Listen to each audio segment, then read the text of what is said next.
everyone.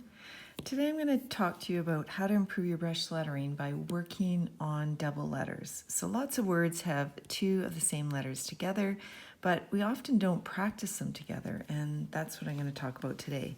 So I have my Dream Pen here in, this is the lilac color. The Dream Pen is two ends. They're both kind of a large tip brush pen.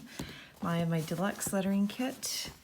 So I will use my pencil and my ruler and probably my fine small brush pen in Midnight. And I'm also going to use a piece of practice paper, the grid paper from the Write On pad. All right, so where is this worksheet from? I printed this worksheet off of, well, it's my own worksheet that I created, but it's available on my website. I'll put the link down below so you can catch that. And I have a free worksheet every month to practice on and improve your brush lettering in my monthly newsletter. So sign up for my newsletter and all the information is down below. The newsletter is available on my blog. So when we practice double letters, we are going to actually focus on our consistency. And I'll show you what I mean by that. So I am just drawing my guidelines here. If you know me, I like to see my guidelines really boldly on my paper. So just having grit or dot paper isn't quite enough for me. So let's say I'm practicing, I'm going to use a small tip. I am practicing my letter T.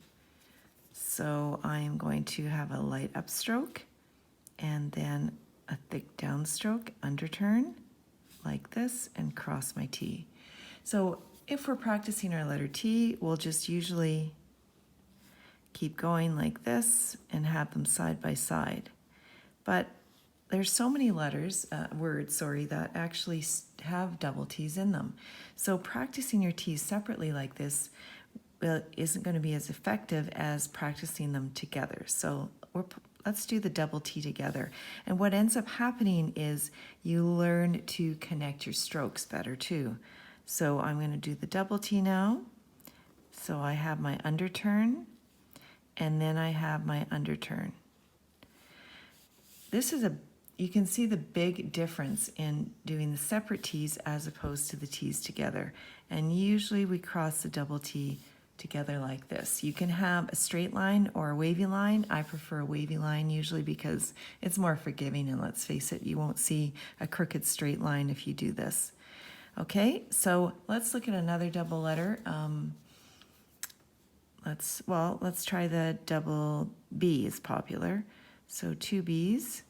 I'll write one B like this, and I'll close that oval. And now the second B, I need a nice long exit stroke. And this is where practicing them together will really help you, because your exit strokes really matter as opposed to practicing them separately. There's my second B and my second reverse oval and another exit stroke. And there I have my double B. Now, if this was in a word, I would probably say this is maybe a little too far apart, but it depends on the distance of the other letters as well, right? The key is you practice them together as double letters. So let's go on to take a look at our practice page here, and we have the double E's. And like I said, this is a free download on my website. This is super smooth paper. It's HP LaserJet paper that I printed on, but you can literally just download, print on regular copy paper and use my tracing paper on top. So we stop there, we start the next E like this, and the double E is so tricky. When I was learning calligraphy, it was the hardest double letter combination that I worked on. And so I thought having a worksheet like this would be super helpful. So you can see that I'm drawing my first E, a nice long exit stroke to make that double E connection work. And there you have the double E. So you can practice this repetitively, and then you have actually a couple of rows here to practice it freehand.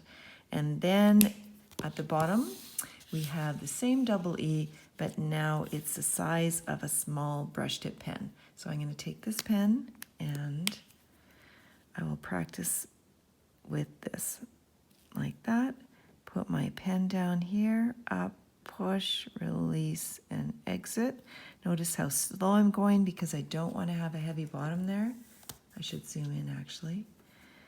And I'm going to start here again, up, push, release, and exit. So once more, light upstroke.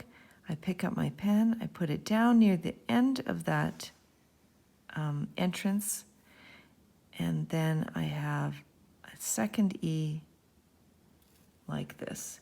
Actually, these E, you can see my double E's don't even look the same right now.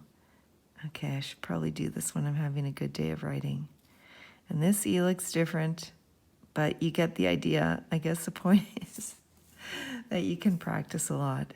So just keep at it. And you know what, I actually just taught a workshop yesterday, and what I tell beginners is that it's not about tracing and tracing and tracing. Tracing is so helpful for muscle memory, but what you have to do next is leave the tracing behind and then go down to your freehand. So practice your freehand as well. Let's see if I do any better freehand with this. Oh, that's not too bad.